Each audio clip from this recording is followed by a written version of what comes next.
Misangko sa disgrasya ang planong pagpangaligo unta sa dagat sa Samal Island sa mga sakop sa usa ka banay nga taga Davao City sanglit natuwang ang ilang gisakyang bangka samtang anaa pa sila sa laod. Malampuson hinoong na-rescue ang tanang sakay sa bangka. Ang detalye sa report ni Argil Relator.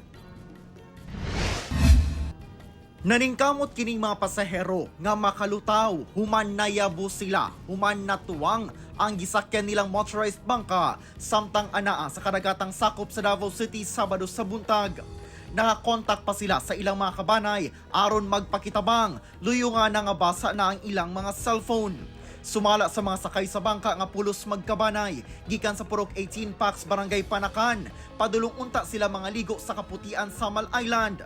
Sa dihang Decide lang niya pagkuhan sa driver nga magdako mang balod mamalik na lang ta nga po mi sige mamalik ta sas palong man pagpalong na ni ikuha na mi sa balod na bangga na mi sa balod mo tong sudlan sa tubig pagkaman hapak kay sa ay katulog ro tong tuwang na mi.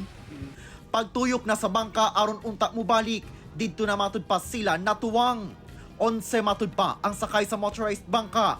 Dunasay duha ka sakay sa mas gamay nga bangka nga giguyod lang niini. Gilayon nilang gipasakay ang dalang tulo ka mga bata sa gamayng bangka sanglit wala kini naunsa. Di jud ko kabalo mo lang way sir. Pag abot na namo sa tunga-tunga kay murag paminaw na ako. Iunlod na gyud siya sir. Di na gyud siya musaka sa babaw ba ni anak ko. Patay na gyud taan ni anak ko una mo to. Hilak na ko ni anak ko. Sige na pang panangpit na Lord, is-safe in town me. Miapas dayon kanila ang uban pang lalaking kabanay aron ma-rescue sila. Nagpahigayon sab dayon og search and rescue operations ang Coast Guard sakay sa BRP Malamawi. Miresponde sab ang CDRMO, BFP ug TF Davao. Sumala sa Coast Guard, anaa sa suma total 19 ang malampusong na rescue. Lakip kadtong mga kabanay nga miapas aron mutabang. Luwas silang tanan og gipailawom sa medical check-up. Na-recover na sab ang duha ka mga gisakyang bangka.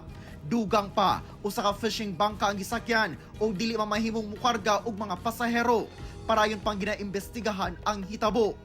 Kauban si Metro Awin sa kamera. Ako si Argil Relator. 1 Mindanao.